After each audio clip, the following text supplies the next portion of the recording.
18 horas. Notícias de Manaus, Amazonas, Brasil e do mundo. Agora na Mix. Muito boa noite para você, sintonizado aqui em 100,7, dando sequência na programação da Mix, agora com o programa 18 horas. Estamos juntos até às 7 da noite. Eu, Karime Leão e Kennedson Paz. Boa noite, Kennedson. Olá, Karime Leão, muito boa noite para você. Boa noite a todos que acompanham aqui a nossa programação na 100.7 FM. Gente, participa do nosso programa 18 horas de hoje, mandando aquela mensagem de texto, uma foto, um vídeo, manda pro nosso WhatsApp, que é o 994887592. E tá valendo também a sua participação para você que nos acompanha ao vivo pela live do YouTube. Manda sua mensagem de texto e segue a gente nas redes sociais. No @18 horas news. 18 horas. Trânsito. E a gente já começa conversando com o repórter André Meirelles, que está nas ruas da cidade de Manaus com o carro do 18 horas, acompanhando o movimento do trânsito. Agora em Manaus, 6 horas e 4 minutos. Boa noite, André. Muito boa noite, Karime, Kennedson, a todos que nos acompanham. Um acidente entre um ônibus do transporte público e um carro de passeio aconteceu agora há pouco na Avenida Carvalho Leal, esquina com a rua Ipixuna, no bairro Cachoeirinha. Deixou uma pessoa ferida. A vítima, ela foi socorrida, encaminhada para uma unidade de saúde. E aí o trânsito provocou retenção no local ali, e motoristas que passam por esse trecho, eles precisam reduzir a velocidade e redobrar a atenção, pois lá continuam ali os veículos, né, tanto carro quanto ônibus. E a gente tem também informação que mais cedo teve outra ocorrência, né, que já havia complicado o tráfego na capital. Um acidente entre um carro e uma motocicleta foi registrado, isso na Avenida General Rodrigo Otávio, logo ali na descida do viaduto do Coroado, aquele sentido do Distrito Industrial. Então, com a necessidade de isolar uma das faixas para o atendimento da ocorrência, o trânsito também ficou completamente comprometido. E aí longas filas se formaram e o congestionamento atingiu a rotatória do Coroado, além de impactar também as vias importantes como as avenidas André Araújo e Cosme Ferreira. Então, um grande fluxo de caminhões e carretas que acabam utilizando a região ali para acessar o Distrito Industrial também contribuiu para agravar a situação. E agora, por conta desses acidentes, nessas regiões aí o trânsito está bastante comprometido nesse momento aqui na capital amazonense. A orientação é que os motoristas redobrem a atenção e sempre que possível utilizem aí rotas alternativas. A gente continua e segue acompanhando as ocorrências no trânsito aqui pela capital amazonense. Volto com vocês. Muito obrigada pelas informações, André Meirelles. Mix. E vamos aos destaques de hoje do 18 horas. Eu, Nathalie Moraes, explico detalhes da operação policial contra a facção criminosa internacional que terminou com a prisão de 5 pessoas aqui no Amazonas. O setor do serviço do Amazonas registrou a maior queda dos últimos 3 meses. Eu, André Meirelles, explico o porquê o Estado apresentou o pior desempenho do setor no Brasil. Eu, Vanessa Lima, falo sobre um levantamento divulgado hoje que traz uma boa notícia. A Amazônia recuperou o que se chama a superfície de água, ou seja, recuperou rios e lagos depois de 2 anos de secas severas. 18 horas. Esses e outros assuntos, os destaques mais importantes a partir de agora para você que sintoniza 100,7 no programa 18 horas de hoje, terça-feira, dia 16 de junho de 2026. Você está ouvindo 18 horas. 5 pessoas foram presas hoje aqui no Amazonas durante a operação policial contra suspeitos de integrar a facção criminosa venezuelana chamada Trem de Araguá. Bom, essa ação aconteceu em Manaus, Tabatinga, na fronteira com a Colômbia e o Peru, que comprova que o estado do Amazonas está sob domínio de facções internacionais e que depois de 7 anos o estado vai ter que trabalhar muito, investindo demais em segurança pública para começar a reverter esse quadro, não é, Kennedson? Com certeza, Karime Leão, temos noticiado o aumento das ações criminosas como dos piratas dos rios, o garimpo ilegal, além do tráfico de drogas, tráfico de armas, tráfico também de madeira, as atuações de facções internacionais que têm aumentado a sua atuação nesses últimos anos, nesses últimos 7 anos praticamente. Eles atuam como se fosse ali uma cadeia produtiva da criminalidade aqui no nosso estado do Amazonas. E o que mais? Nessa ação de hoje, um dos presos aqui em Manaus, ele é brasileiro que trabalha como caminhoneiro e também atuava como armeiro. A polícia informou que ele era responsável pelo transporte terrestre de armas de grosso calibre para poder abastecer a organização criminosa. E ainda segundo a polícia, os outros presos aqui no Amazonas são venezuelanos. Aqui em Manaus, um homem foi preso em flagrante por posse ilegal de arma de fogo e munições. No local, os policiais apreenderam R$59 mil em espécie, em dinheiro vivo, uma pistola calibre 380, munições de diferentes calibres, um carro e 2 motocicletas. A repórter Nathalie Moraes está acompanhando esse caso, traz os detalhes dessa operação pra gente agora. Boa noite, Nathalie. Então, a polícia já divulgou o nome de alguns desses presos, Nathalie? Boa noite. Boa noite, Karime, Kenneth e a todos os ouvintes que nos acompanham aqui no programa 18 horas. Até o momento, Karime, esses nomes não foram divulgados. Como você já adiantou aí para os nossos ouvintes, essa é uma operação que aconteceu em vários estados aqui do Brasil, entre eles o Amazonas. Aqui no nosso estado, pelo menos 5 pessoas foram presas, mas essa é uma operação coordenada aí pela Polícia Civil do estado vizinho de Roraima, né? Que foi às ruas aí deflagrar essa operação chamada aí de Rota do Norte. O principal objetivo realmente era acabar com essa facção criminosa, essa organização criminosa que tem braços em vários estados do Brasil. E um desses locais, por conta, né, de uma situação de fronteira, estratégia, proximidade com os Estados Unidos, é o Amazonas. E essa facção, né, como você adiantou, é a Trem Aragua. Foram cumpridos em todo o Brasil pelo menos 25 mandados de prisão e 30 de busca e apreensão. No Amazonas, pelo menos 5 pessoas foram presas até o fim da tarde de hoje. Essa ação aconteceu aqui em Manaus e também no município de Tabatinga, lá na região de fronteira com a Colômbia e o Peru. Aqui na nossa capital, a Polícia Civil cumpriu aí pelo menos 3 mandados de prisão preventiva, né? E outros 2 suspeitos foram presos lá na região de fronteira, no município de Tabatinga. E essa operação hoje teve como alvo principal atingir ali os braços financeiros e também prender o armamento, né? As investigações mostraram que essa facção conseguia realmente comprar, né, armas de grosso calibre em território americano e trazer para cá. Não só para cá, logística, né, toda complicada. Para Roraima, para todas essas regiões de fronteira. Inclusive, um dos presos aqui em Manaus, ele é brasileiro, né? E ele atuava aí realmente como armeiro, né, dessa facção criminosa. A polícia também informou que ele era responsável por levar, né, assim, tipo, eles já confiavam nesse homem que trabalhava, né, com o transporte, e como ele tinha um trânsito livre, ele conseguia pegar essas armas e sair transitando ali no meio das cargas, achando que ninguém iria perceber, mas hoje a casa caiu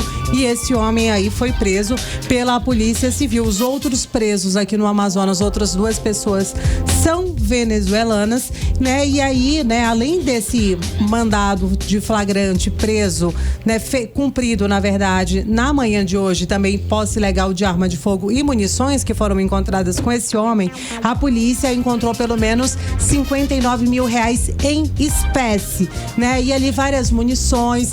Não tinha como ele não dizer que ele não fazia parte dessa organização criminosa, né? E aí essa investigação aponta que essas armas, ela realmente tinham um alto poder destrutivo. Entre as armas que foram apreendidas tiveram aí fuzis, metralhadoras calibre 50, lança-granadas, né? E esses armamentos, a Polícia Civil acredita, né, segundo as investigações, que eles seriam para integrantes do Comando Vermelho aqui no Amazonas e também para o Rio de Janeiro, seriam enviadas. Então, assim, é uma operação de grande importância polícia para a gente tentar combater aí essas facções criminosas que estão presentes, né, no Brasil hoje e, por que não dizer, no mundo todo. É nacional e internacional, né? Porque é o braço do Comando Vermelho e a gente já vê a atuação dessa venezuelana, né? É, exatamente, essa Trem de Araguá, né? Trem de Aragua. Trem de Aragua, perdão. E aí essa ação, ela foi conduzida pela Delegacia de Repressão ao Crime Organizado de São Paulo. Como eu disse anteriormente, né, essa operação aconteceu em Roraima, São Paulo, Rio de Janeiro, Minas Gerais, Paraná e aqui no Amazonas. Para a gente entender um pouco mais do trabalho feito pela polícia na manhã dessa terça-feira, a gente vai ouvir agora um trechinho da fala do delegado Wesley Oliveira, ele que presidiu aí essas investigações. Vamos ouvir. A operação de hoje ataca um elo muito importante dessa organização, que é o elo financeiro, a parte financeira desses faccionados, né, que recebiam vultuosas somas pelos serviços de envio de armamento pesado, quer seja para o estado do Amazonas, quer seja para o estado do Rio de Janeiro. E há conjunto probatório robusto de que essas armas eram enviadas para o estado do Amazonas e, em um segundo momento, para o estado do Rio de Janeiro. Armas oriundas dos Estados Unidos, armas oriundas da Colômbia e armas oriundas da Venezuela. Então, esses armamentos, eles passavam por essa região nossa e eram encaminhados a essas outras áreas. 18 horas.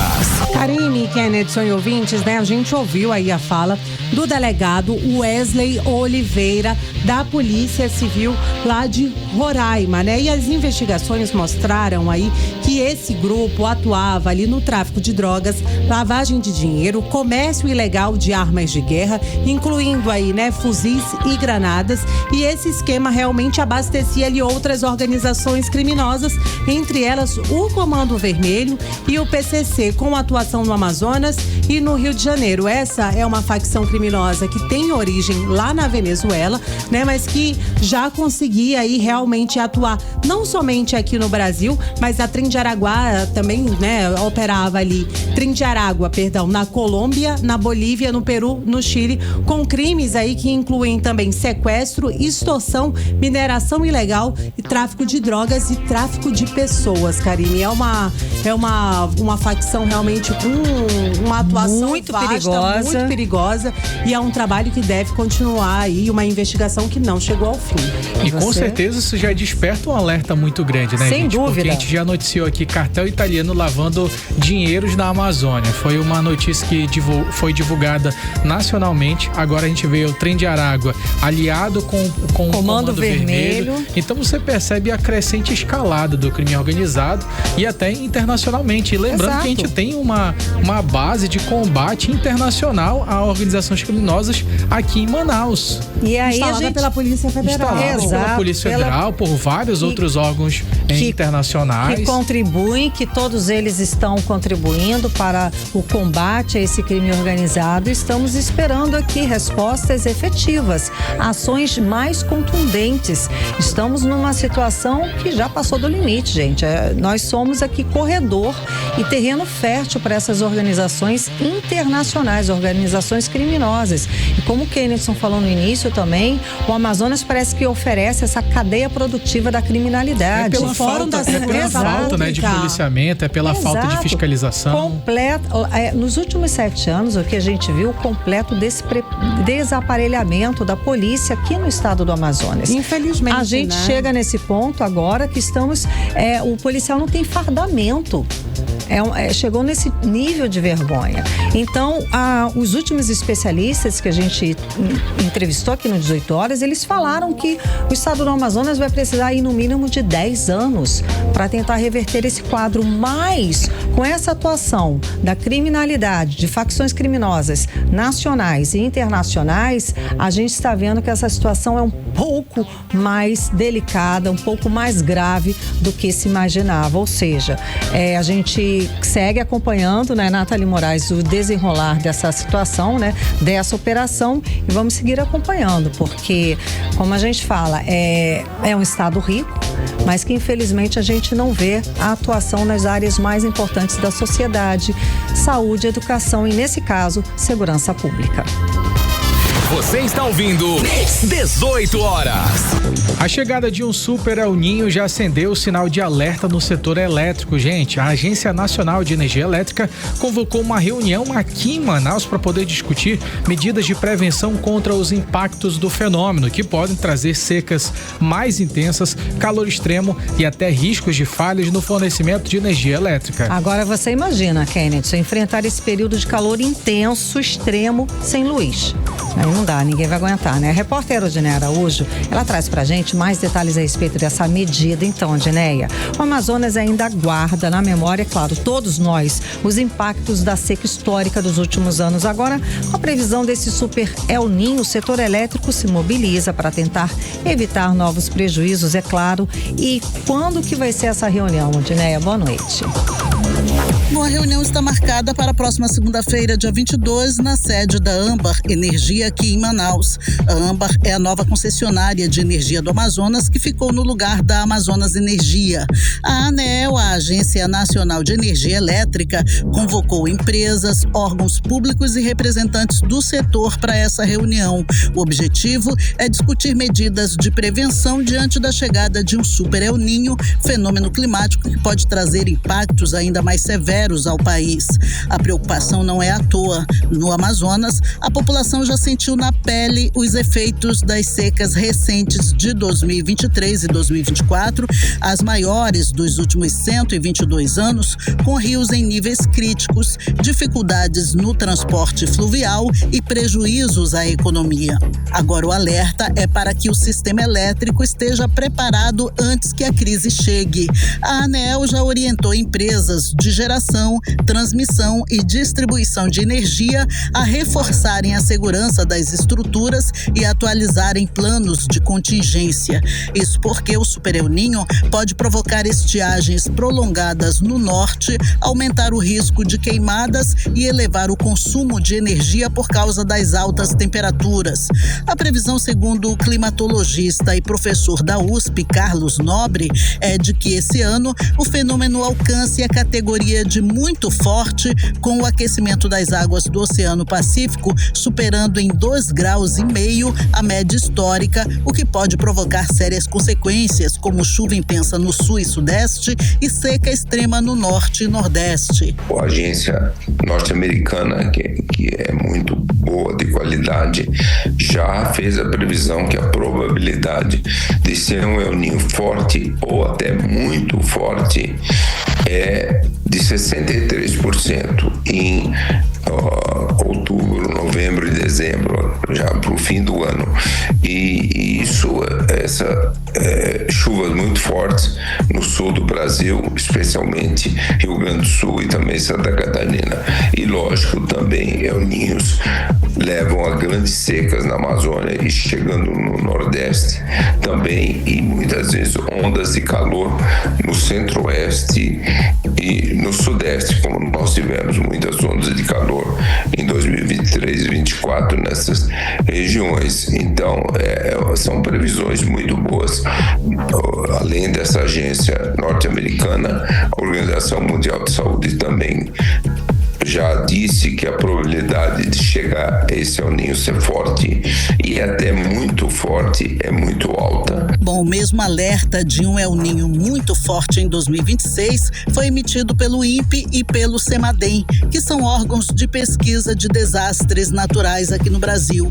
Bom, a questão é que prever o problema é importante, mas agir a tempo é fundamental, né? Volto com vocês. Você está ouvindo 18 horas. O setor de serviços do Amazonas acendeu um sinal de alerta na economia e registrou a pior queda do país. Segundo dados do IBGE, a atividade encolheu nesses primeiros 3 meses consecutivos e acumula resultados negativos em 2026. Pois é, já em comparação com o mesmo período do ano passado, o Amazonas teve a maior retração entre todos os estados brasileiros. Especialistas apontam que juros altos, endividamento das famílias e desafios logísticos estão entre os fatores que impactam o desempenho aqui no setor. E o repórter André Meirelles traz mais detalhes pra gente. Boa noite, André. Muito boa noite a todos. A economia do Amazonas está sim acendendo um sinal de alerta. Isso porque o setor de serviços aqui do estado caiu pelo terceiro mês consecutivo em abril, na contramão do restante do país. Essa retração foi de 2% em relação a março. Aí acabou aprofundando as perdas dos meses anteriores. E na comparação com abril do ano passado, essa queda foi ainda mais grave, 9,5%, a maior de todo o Brasil. Os números são da Pesquisa Mensal de Serviços do IBGE. Então, enquanto o país registrou alta de 1,2% na mesma comparação mensal, o Amazonas despencou da 10ª para a 23ª posição no ranking nacional. No acumulado dos 12 meses, o estado ocupa a última colocação. A queda é de 3,6%, como explica pra gente o chefe de disseminação de informações do IBGE no Amazonas, Adjalma Nogueira. O setor de serviços no Amazonas enfrenta um momento de forte desaceleração, com quedas consecutivas que acendem um sinal de alerta para a economia local. Enquanto o país mostra sinais de recuperação na atividade de serviços, o estado caminha da direção oposta, ficando muito abaixo da média nacional. Infelizmente, os novos dados colocam o Amazonas nas últimas posições do ranking nacional, o que evidencia a urgência de medidas para estimular o mercado local. E o turismo, que vem sendo um dos pontos positivos da economia amazonense, também sofreu.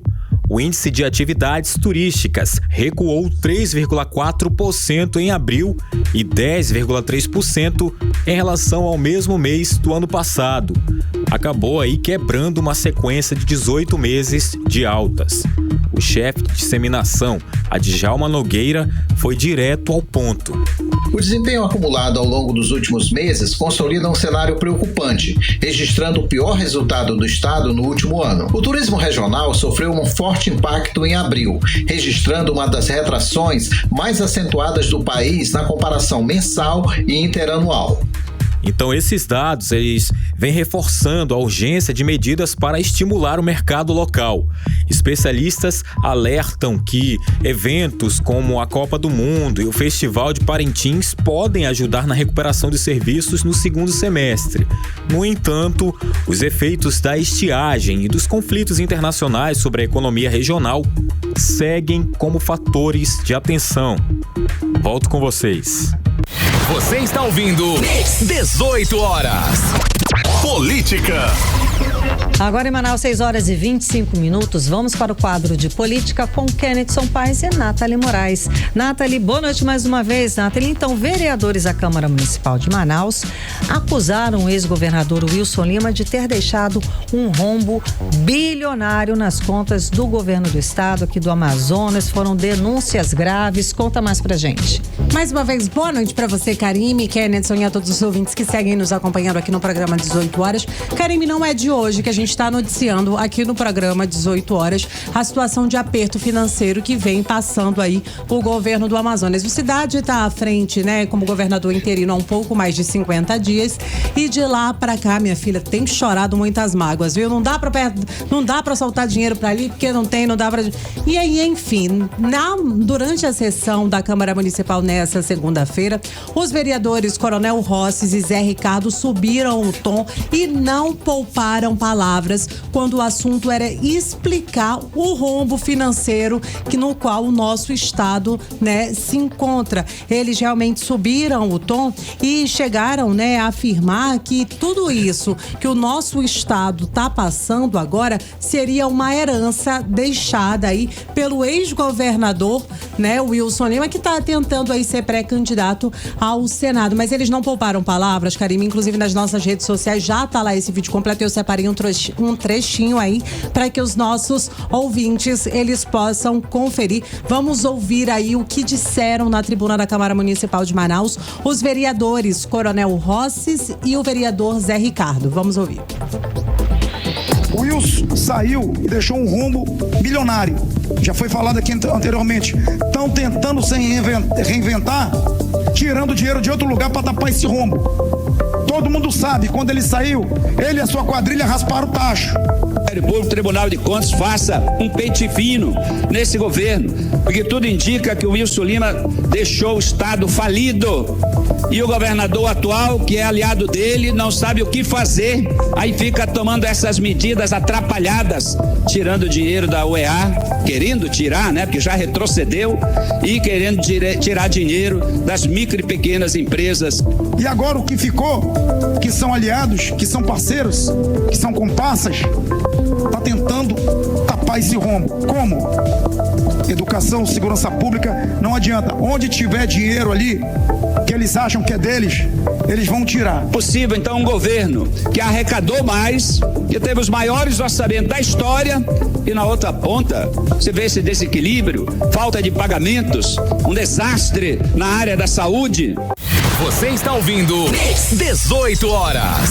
Um desastre mesmo, Karime, Kennedy e ouvintes, como afirmaram aí os vereadores da Câmara Municipal de Manaus. Só para encerrar, Karime, a gestão de Wilson Lima geriu aí mais de 170 bilhões de reais em recursos públicos entre 2019 e 2026. Além desse valor aí astronômico, eu acho que a gente pode dizer assim, previsto ali pelas leis orçamentárias anuais, a Assembleia Legislativa autorizou nada mais, nada menos que pelo menos 11 empréstimos para o governo do Amazonas. Para ser pago daqui a 10 anos e seja lá Somam quem, né? mais de 17 bilhões. Meu Deus do céu, vamos seguir. Kennedy, e tem nova pesquisa, né? Para intenção de voto para o governo do estado do Amazonas. Exatamente, Karime Leão, temos mais uma pesquisa sendo divulgada, né, que mostra esse cenário bastante concorrido para o governo do estado do Amazonas. Sem dúvidas, Karime vai colocar muita gente de cabelo em pé, porque na liderança a gente permanece com a liderança com o senador Omar Aziz. Ele permanece ainda sendo líder para essa disputa ao governo do estado do Amazonas. No entanto, para ali o segundo, terceiro e quarto lugar, eles acabam ficando naquele empate técnico novamente. A gente tem uma pesquisa espontânea divulgada pelo Instituto Veritas, que foi divulgada hoje, inclusive. Nessa pesquisa de intenção de voto de forma bastante espontânea, que é quando a gente não fala o nome de nenhum dos candidatos, impressiona os números de pessoas que não souberam dizer em quem vão votar para o governo do estado do Amazonas. Ainda não estão definidos, ainda São não mais sabem. de 70% da população pesquisada pelo Instituto Veritas que não sabe dizer para quem vai votar para o governo do estado do Amazonas. Já em relação a pessoas que disseram em quem votaria, seria na liderança ali Maria do Carmo, lidera com 8,54%, mas a diferença não é tão grande em relação ao Omar Aziz, que aparece com 8,48% das intenções de voto. O terceiro lugar fica com o ex-prefeito de Manaus, Davi Almeida, que aparece com 6,70%. E Roberto Cidade aparece na quarta colocação com 4,35% das intenções de voto.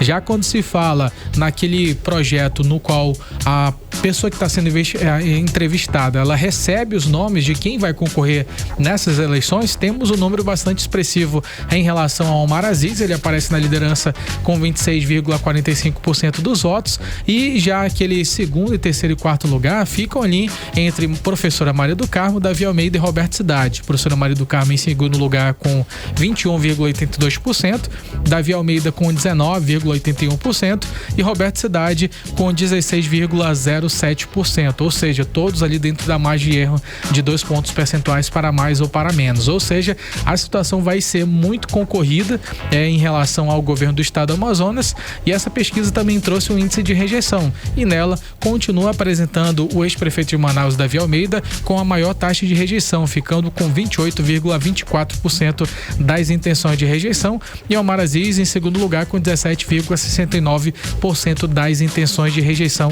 segundo o público pesquisado pelo Instituto de Pesquisas e Veritas. Karime Leão. Tá certo, Nathalie, vamos seguir aqui com a gente. O deputado federal Alberto Neto negou a existência de um racha dentro do PL do estado do Amazonas, mas admitiu divergências internas. Então, é aquela história, se precisou explicar alguma coisa é porque teve motivo, né? Será que essas disputas internas, já revelam aí essa disputa também pelas urnas para essas eleições? Se tem história, né, Karine? Se tem desculpa, tem história. O engraçado é que nenhum deles, né, ninguém aparece ali perto do presidente do partido. Mas, né, enfim, o Alberto Neto participou aí de uma entrevista lá na Difusora, lá na Rádio Difusora, e ele foi muito claro quando ele foi questionado sobre esse racha dentro do PL. Não é de hoje que a gente vem falando disso. E eles disseram que realmente lá dentro do partido existem alguns conflitos, muita gente pensa de alguma forma, mas que tudo é conversado, né? Que nada disso realmente reflete. Ele disse que a situação realmente está relacionada à proximidade política entre cidade e alguns aliados, não tem nada a ver. O partido tem um candidato, a candidata deles, né, a líder da chapa é a Maria do Carmo, e quem não quiser pensar como eles estão pensando, não são bem-vindos, né? Mas assim, tipo, ele não, em nenhum momento quis citar nome de segundos, terceiros, não fez crítica a nenhum dos seus colegas, né? Vale a pena a gente falar isso aí, porque teve gente ali que insistiu, falou pra ele ali alguns nomes, mas ele conseguiu se abster disso aí, Karine. Tá certo, então. Vamos falar de Copa, não é? Porque as ruas aqui da cidade de Manaus, já viu, estão maravilhosas, e principalmente a Rua 3 Alvorada, conhecida como a Rua da Copa, ela tem recebido visitas dos candidatos para essa eleição, dos pré-candidatos, vamos dizer assim. É uma ótima forma de aproveitar e viralizar, né? Pegar também essa carona da Copa do Mundo, né, Kennedy? Com certeza, Karine Milão. Esse é o momento de aparecer e estar bem próximo do público, né? Então, geralmente nesses lugares onde existem bastante concentrações de pessoas, são onde os pré-candidatos costumam circular bastante. Não é diferente na Rua da Copa, lá no bairro Alvorada, lá no bairro Compensa também, que inclusive até a própria TNT Esportes ainda há pouco divulgou, acabei vendo esse vídeo no Instagram, que a TNT Esportes divulgou a Rua da Copa lá do bairro Compensa, que é bem na frente da CEMUSP. Tá linda, e foram eles que fizeram. Foram os próprios trabalhadores da CEMUSP que fizeram toda a decoração, e realmente tá um negócio incrível. Legal. E é claro, Karine, não apenas o ex-prefeito de Manaus, Davi Almeida, mas como também vários outros parlamentares, como o senador Eduardo Braga e vários outros, eles foram para esses locais exatamente para poder estar mais próximo do público, tirar aquela foto, sair no Instagram da galera e com certeza aproveitar esse momento do hype, que agora é Copa do Mundo, né? O assunto é Copa do Mundo. E até para esse período de Copa agora, não apenas Copa, né, gente? A gente tá falando de Festival de Parintins, CSU do Parque 10, a gente tá falando de Copa do Mundo, e nesse momento a política tende a dar aquela segurada a mais, e aí só vai começar a falar lá a partir de julho, agosto, que vai retornar com vai tudo, esquentar, né? Mais, com né? certeza. Sem dúvida alguma. Muito obrigada. Bloco de Política do 18 horas com Kennedy Paz e Nathalie Moraes. Você está ouvindo 18 horas. Previsão do tempo. E geralmente, né, Karine, o dia tá bastante quente, né? Ao longo dessa semana, gente, a gente já tá percebendo aí como é que vem esse El Ninho esse ano. Vai ser um calorão mesmo. Cara, hein? Segunda e terça-feira, muito solão na nuca ali. Meu irmão, o negócio tava pegando pesado. Muito abafado. E até a gente achava até que ia chover ontem à noite, né? Eu fiquei esperando hoje também o dia inteiro. Eu saí de casa já nublado. Opa, vem uma chuvinha aí. Não chegou até agora. E bora saber como é que vai ficar a previsão do tempo, Karine? Bora lá. Vamos lá, Vanessa Lima, conta pra gente. Muito boa noite a todos que acompanham a previsão do tempo aqui com a gente no 18 horas. Terça-feira de sol entre nuvens e sensação térmica chegando aos 35 graus. A previsão para a noite de hoje aponta céu limpo, ventos leves e baixa chance de chuva. E agora vamos falar sobre o clima de amanhã, 17 de junho, quarta-feira. Segundo o Clima Tempo, a quarta promete ser ensolarada também. Mas mesmo com todo o calor, pancadas rápidas de chuva podem aparecer ao longo do dia. À noite, o céu fica parcialmente limpo e também com baixa chance de chuva. A temperatura nessa quarta varia entre mínima de 24 e máxima de 29 graus. E a umidade relativa do ar fica em torno de 77 a 98%. Vanessa segue aqui com a gente para explicar sobre uma boa notícia divulgada hoje pelo MEP Bioma. A Amazônia recuperou o que se chama a superfície de água, ou seja, recuperou rios e lagos depois de 2 anos de secas severas. Boa notícia, né?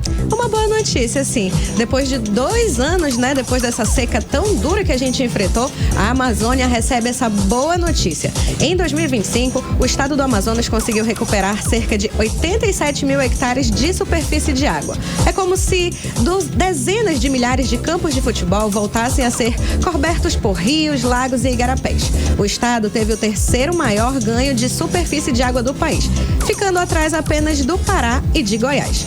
E esse resultado tem tudo a ver com a volta das chuvas. Com mais precipitação ao longo dos anos, o volume de água foi preenchido que tinha secado nesses momentos mais críticos. Mas os especialistas fazem um alerta importante. Apesar da melhora, não é hora de comemorar como se o problema estivesse reduzido. Infelizmente, alguns municípios ainda sofrem com perdas de superfície de água. Um exemplo é Barcelos, que em 2025 apareceu entre os municípios brasileiros com maior redução. Foram 65 mil hectares a menos, o que representa uma queda de mais de 6% em relação à média histórica. Ou seja, essa recuperação observada em 2025 definitivamente é uma boa notícia, mas ainda não garante que a Amazônia esteja totalmente livre de secas severas nos próximos anos. Karine? Tá certo, e a gente está esperando também, né, esse ano, isso né, mesmo. Uma seca severa, um ninho bem severo. Vamos aguardar. Muito obrigada pelas informações, Vanessa Lima. 18 horas. Trânsito. E a gente volta a conversar com o repórter André Meirelles. André, antes de você falar sobre o trânsito, a gente sabe que teve uma ação da Prefeitura de Manaus que eles fizeram uma fiscalização para tirar os carros abandonados das ruas. Como é que foi isso? Conta mais detalhes. Muito boa noite, mais uma vez, teve o resultado aí dessa operação, onde foram aí removidos veículos que estavam abandonados ali nas ruas, carros foram autuados e até uma oficina mecânica foi notificada por ocupar a rua como se o pátio fosse dela, né? E tudo isso em diferentes zonas aqui da cidade. Na Zona Norte, no bairro Monte das Oliveiras, as equipes do IMU, que é o Instituto Municipal de Mobilidade Urbana, removeram 3 veículos abandonados que estavam ocupando espaço público e atrapalhando a circulação. Presta atenção nisso, eram carros sem nenhuma condição de circular, largados na rua e prejudicando todo mundo. Já na zona Centro-Sul, no conjunto Vieira Alves, 2 motoristas foram autuados por estacionamento irregular. Os agentes orientaram os donos a retirarem os veículos ali da via. E o que mais chama a atenção é o que aconteceu na Zona Sul, no bairro Petrópolis.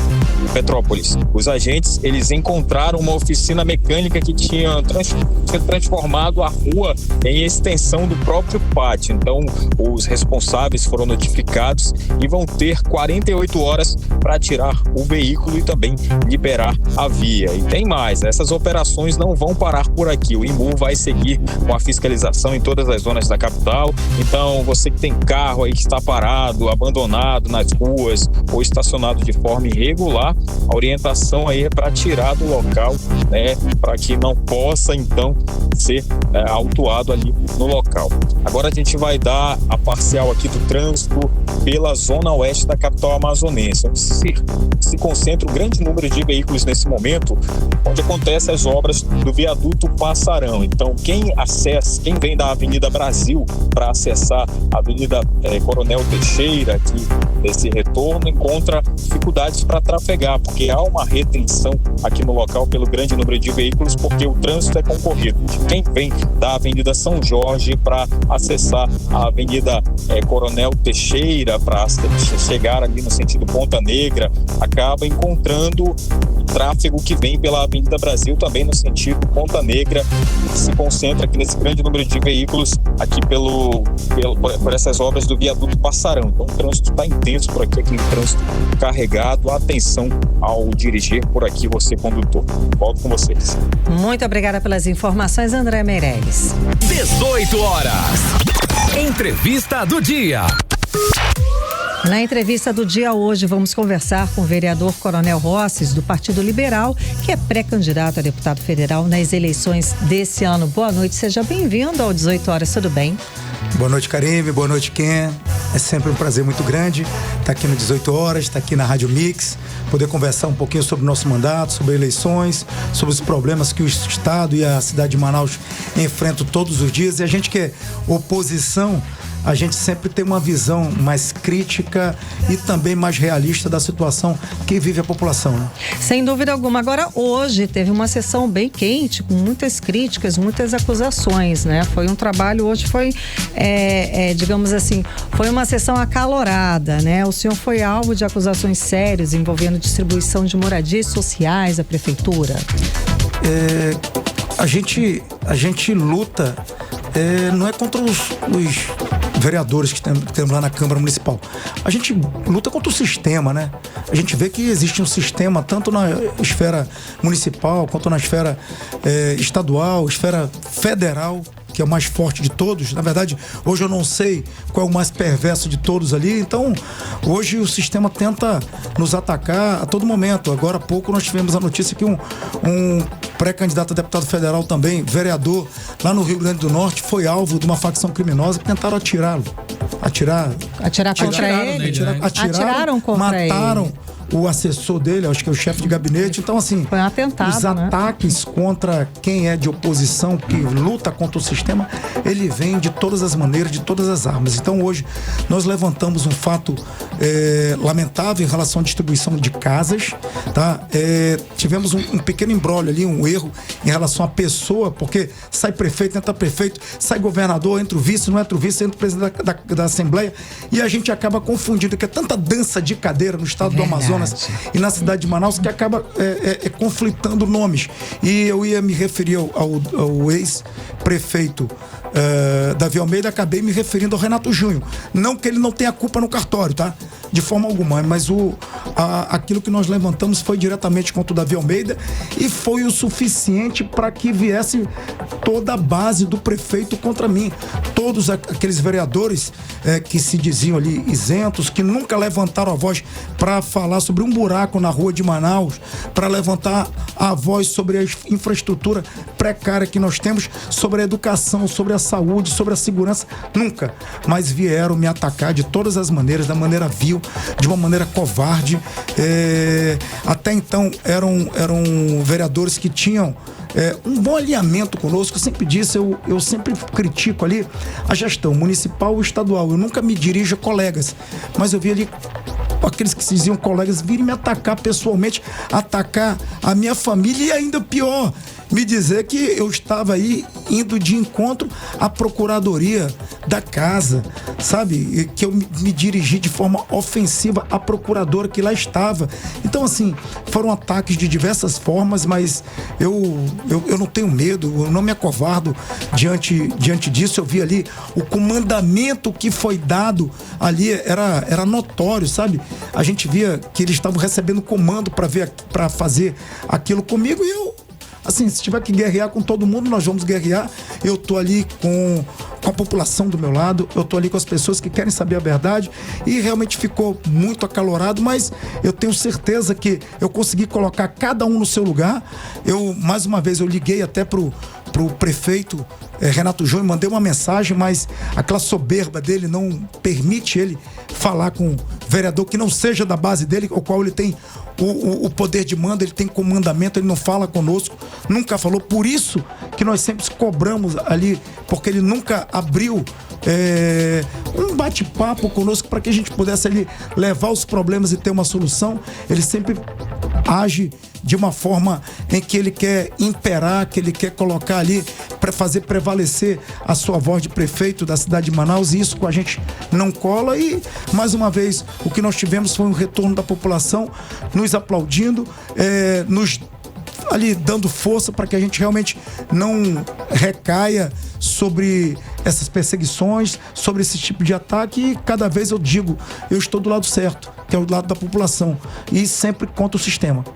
Agora, vereador, durante essa sessão a gente estava acompanhando de perto hoje, ouvindo cada fala de cada vereador, e foi mencionado até a questão da liberdade de cada parlamentar, que o senhor pode exercer a sua liberdade parlamentar de fazer críticas, de falar da forma como o senhor fala geralmente, e foi questionado muito os limites dessas falas como parlamentar. Como é que o senhor visualiza essas falas dos dos outros vereadores que comentaram sobre o senhor, porque inclusive chegaram a propor a possibilidade de investigar, de entrar uma comissão para poder avaliar essas suas falas. E a outra pergunta, vereador, é se o senhor avalia que a grande quantidade de pessoas de posição, elas dificultam o trabalho de quem é oposição ou queira chegar em algum fator comum, alguma resposta. Vocês acabam tendo essa limitação de ter uma resposta por conta da grande quantidade de pessoas de posição? Então, é um tema bem pertinente que você está colocando em relação à nossa fala. E eu digo até que foi levantado pelo vereador Raulzinho, que é feito um teatro ali. É feito toda uma encenação por parte de muitos ali vereadores que fazem parte da base do prefeito, que tentam mascarar algumas atitudes do prefeito, algumas ações, algumas fraudes que eu consegui comprovar. Posso citar um exemplo aqui do Passo a Passo Sou Manaus, em que o secretário de Cultura Municipal da Manaus CUT, o Gender Lobato, está até a tampa ali envolvido em falcatruas, em desvios de dinheiro. 35 milhões da prefeitura, mais 9 milhões de empresários que entraram ali patrocinando. Cadê esse dinheiro? Cadê as notas desse dinheiro? Então, como você bem colocou, as narrativas sempre são feitas de maneira política, polida, colocando tudo como se fosse um ato nobre, atos honestos. E quando a gente vê, quando a gente de oposição vai lá, investiga, primeiro vê a verdade e fala ali, mostra a verdade, nós somos tidos ali como elementos que estão levando informações inverídicas, que estamos usando ali do nosso mandato para sermos grosseiros, altruístas em demasia, e até fui acusado de tentar fazer ali dentro da Câmara o meu quartel. Tá, e eu não falo, eu falo de uma maneira, às vezes, interpretada como ríspida, mas é porque eu tô falando a verdade. É porque eu não consigo falar algo sobre a Prefeitura de Manaus que não me indigne como cidadão. São muitas falcatruas, são muitos roubos, são muitas fraudes que nós conseguimos ali provar. Eu tive que ir à esfera do Tribunal de Contas fazer uma sustentação oral para comprovar o que eu estava ali denunciando. Porque quando eu tento lá na Câmara Municipal solicitar qualquer documento que corrobore com a transparência da prefeitura, a gente sempre é voto vencido. Mas somos voto vencidos ali, porque nós somos 4, 5, 6 ou 7 da oposição realmente ferrenha. Mas quando nós vamos para a rede social, quando nós vamos na instituição, nos institutos, no Ministério Público, no Tribunal de Justiça, no Tribunal de Contas, fazer uma denúncia ali que realmente tem fundamento, aí eles ficam realmente com receio, com medos, porque nunca tiveram ninguém ali na Câmara Municipal, na oposição, que fizesse realmente prevalecer o direito do cidadão de fiscalizar. Eles nos tolhem do jeito que podem ali dentro, mas lá fora não adianta. Lá fora e também na rede social, que é onde a gente mostra a verdade e não tem filtro, eles ficam com receio, e o que eles fazem é o quê? Criar essas narrativas inverdades sobre nós, e que a população vem e os desmascara. Agora, falando também de sessão acalorada, segunda-feira teve também denúncia, mas dessa vez contra o ex-governador Wilson Lima, que foi acusado, do senhor e também do vereador Zé Ricardo do PT, de ter deixado um rombo bilionário, assunto até que a Nathalie Moraes adiantou aqui no bloco de política, Então, ele realmente faliu o Estado nesses últimos 7 anos? O ex-governador Wilson Lima, ele foi um grande câncer que nós tivemos aqui no estado do Amazonas, e eu não estou falando ali com uma questão pessoal, passional, de forma alguma. Nós temos números, nós temos dados, e nós temos também a indignação da população, que hoje não tem um serviço público condizente com a nossa necessidade. Segurança pública, educação, infraestrutura e principalmente a saúde, onde ele tem a cara de pau de ir nas redes sociais dizer que ele fez um projeto de saúde que é o seu grande legado. Cadê o grande legado? Nós não temos um hospital construído por ele. Ele outro dia fez um vídeo falando do Sepcolo. E assim, eu digo, o Sepcolo, que é aquele centro de prevenção ao câncer de colo do útero, que fica ali ao lado da Fundação Secom, aquele foi um projeto do delegado Péricles, que ele mandava a emenda parlamentar e blindava ali para que os ratos do governo não surrupiassem esse dinheiro que seria destinado para esse fim. Então, o que nós temos hoje, eu estou averiguando ainda quanto, no dia que o atual governador Roberto Cidade assumiu o governo, quanto tinha nos cofres públicos. Eu sei que era uma cifra abaixo de 100 milhões que tinha ali, que para todo o contexto financeiro que nós temos no Estado, é como se fossem centavos, migalhas que foram deixados. Ou seja, eles rasparam realmente toda, como a gente fala, a raspa do tacho que tinha no governo, deixaram ali miséria. E o atual governador, que é aliado do ex-governador, estão todos na mesma trincheira, envolvidos até a tampa de fraudes, falcatruas, inclusive um assunto que eu estou denunciando ao Ministério Público, que é a questão das viaturas da Polícia Militar e os veículos que são alugados pelo governo, em que a própria empresa do Roberto Cidade e dos seus familiares presta esse serviço. Como é que você, Karime, vai trabalhar numa empresa e você mesma vai pagar pelo serviço que a sua empresa, que uma outra empresa sua também presta para ela? É um negócio maravilhoso, né? E é um negócio assim que beira o limite do juízo, tá? Do descaramento. Então, assim, eu estou denunciando isso no Ministério Público. Isso não pode ser dessa maneira, até porque o atual governador disse que tiraria os nomes dele dessas empresas, o nome dele, dos familiares dele. Até agora isso não aconteceu. Mas mesmo se tirar, isso vai para onde?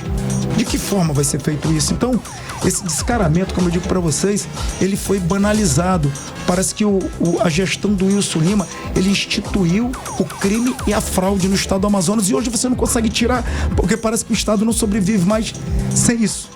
Então, essa falta de vergonha, essa falta de licitude, essa falta de transparência é algo que choca a gente. Que não, não é que seja oposição, é porque a gente tem um juízo de valor por sermos policial talvez mais apurado. Então a gente vê que é um crime que está acontecendo ali. E para a população, para muitos deputados, para muitos vereadores, para muitos parlamentares, isso já virou normal, isso já virou tranquilidade. Isso aí, não, deixa isso para lá, não vamos mover nada não. Então isso indigna muita gente, isso deixa a gente realmente revoltado com o que acontece, e muitos parlamentares que não estão acostumados com isso, porque fazem parte dessa corja, acabam se doendo por um posicionamento firme, enérgico e legal que nós temos. Pô, eu tô aqui para fiscalizar, eu não tenho político de estimação, eu não sou subserviente a ninguém é dono do meu mandato. Eu digo até que é uma coisa que me sinto muito à vontade, porque quem poderia tentar coibir a gente por algum posicionamento seria o presidente do nosso partido, tá? Dando algum direcionamento, falando o que falar, o que não falar, mas eu sempre tive liberdade para falar o que eu quisesse, para fiscalizar o que eu quisesse, e o partido nunca me tolhiu de nada. Então, como eu digo, eu vejo esse ano, sabe quem é, sabe, Karime, um ano que a gente pode se libertar de tudo isso, dar o primeiro passo para que a gente se desprenda desse ambiente inóspito de falcatruas. Eu acho que a gente pode, a população está enxergando, está sentindo na pele. Até então, a gente via no interior do estado a pobreza. Tá? Tinha um estado de pobreza que já é peculiar, mas hoje a gente vê miséria, as pessoas não têm o que comer no interior do estado, porque não tem produção, não tem nenhum tipo de geração de renda no interior do estado. Hoje, quem vive no interior do estado ou vive de renda capitaneada pela prefeitura, se tiver um cargo na prefeitura, ou renda proveniente do narcotráfico. Agora, tá? Pois é, agora aí a sua candidatura para deputado federal, essa vai ser uma das suas bandeiras, ver essa parte do interior, ou especificamente pela segurança? Eu morei no interior, eu trabalhei no interior, eu comandei ali a fronteira do Brasil com em Tabatinga, a fronteira com a Colômbia e com o Peru. Então, mais do que ninguém, eu conheço a realidade. Quando eu digo que a minha bandeira vai ser somente da segurança pública, somente da defesa, eu tô sendo muito egoísta e trazendo esse problema só para essa esfera, só para esse segmento, mas eu creio que não. O problema nosso é muito maior, é um problema social, é um problema de soberania, é um problema de não termos uma qualidade de vida condizente ao interiorano. A condição de vida do homem do interior, do ribeirinho do interior, é a mesma há 40, 50 anos, não mudou nada. Então, um dos projetos que eu converso muito com a professora Maria do Carmo, que nós temos, é de levar o governo para o interior, colocando ali subsedes no interior por calhas de rio. Os municípios de maior relevância ou de maior pujança financeira, habitacional, que a gente tem ali polos de desenvolvimento do Estado voltado para saúde, segurança e educação. Então é uma ideia que eu vejo magnífica, que pode dar uma luz para o interior do Estado. O interior do Estado não tem mobilidade, não tem maneiras de escoar aquilo que produz.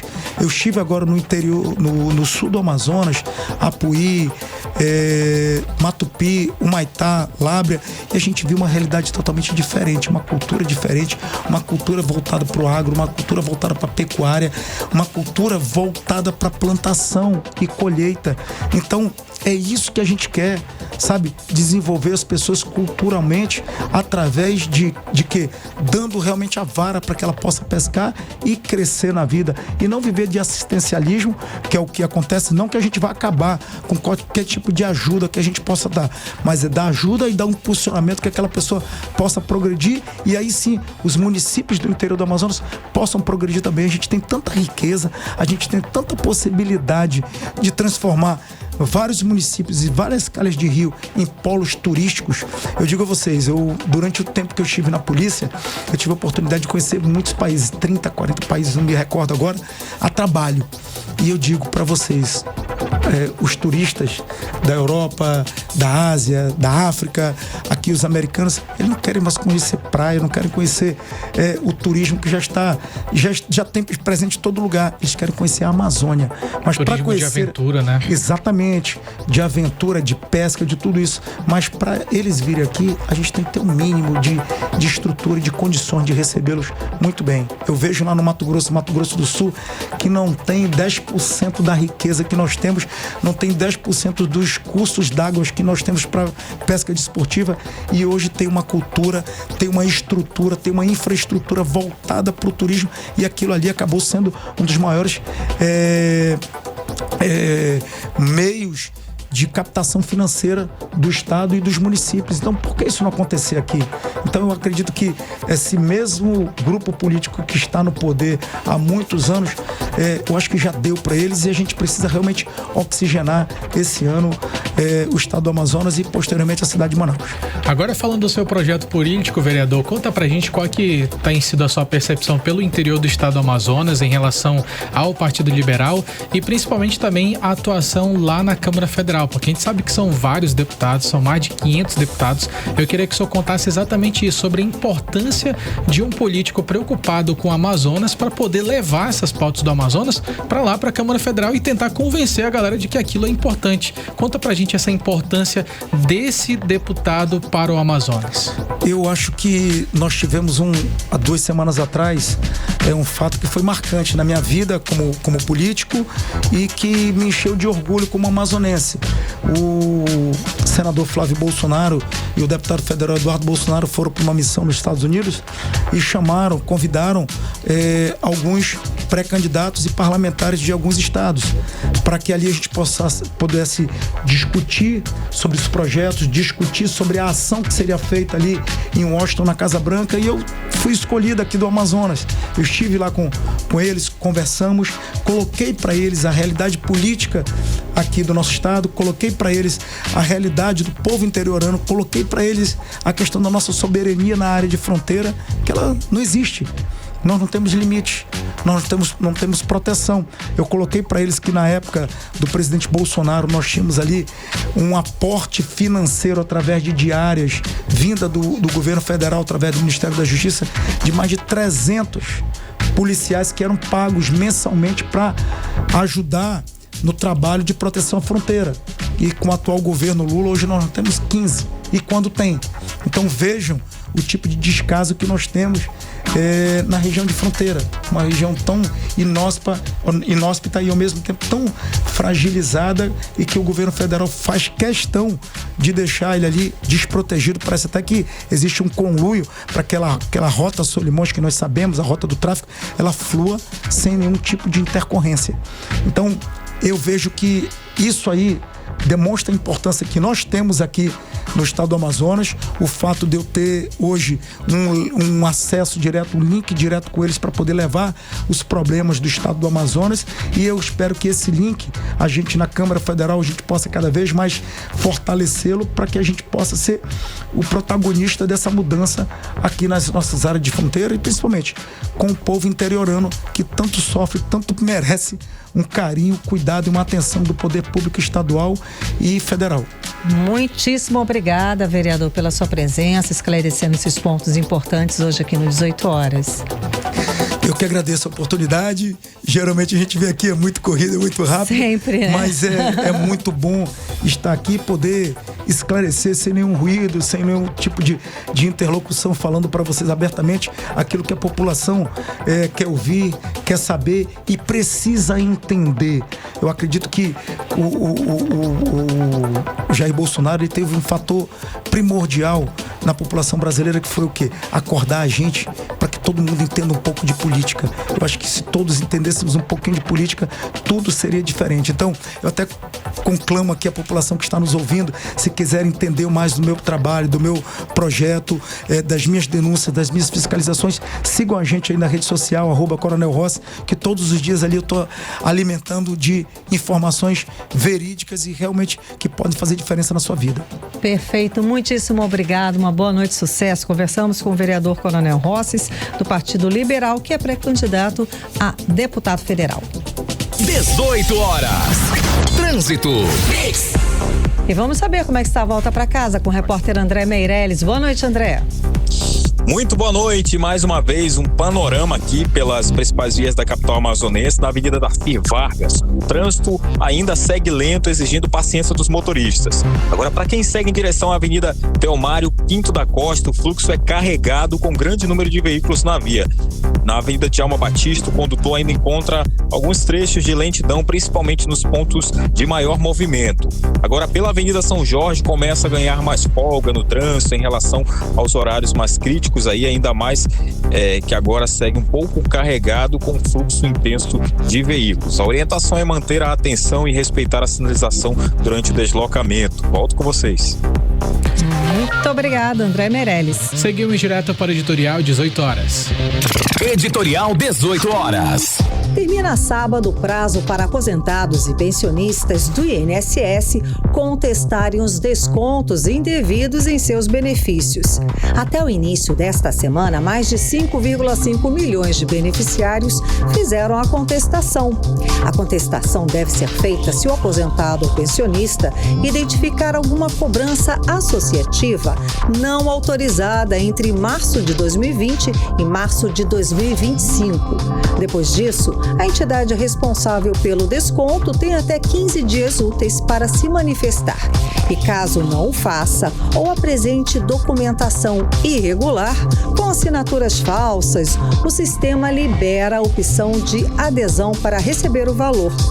Quando a entidade não apresenta os documentos, o segurado já pode aderir ao acordo de devolução dos valores descontados. No caso em que há resposta da entidade, o INSS precisa analisar se a documentação apresentada é de fato verdadeira. A partir dessa avaliação, se não houver comprovação real, o segurado pode seguir para a próxima etapa de adesão ao acordo de devolução. Quem fecha o acordo recebe os valores corrigidos em até 3 dias úteis. Até o momento, o governo federal pagou, por meio de acordo administrativo, 4.734.316 beneficiários. Todas essas informações de ressarcimento não podem apagar o escandaloso desvio do dinheiro dos aposentados. A sociedade vai continuar exigindo a devolução do dinheiro do contribuinte e punição exemplar dos responsáveis, sejam eles quem forem. 18 horas. O 18 horas fica por aqui. Boa noite, gente. Um beijo. Até amanhã. Boa noite e até amanhã. Você ouviu 18 horas. As notícias do Brasil e do mundo. De volta amanhã.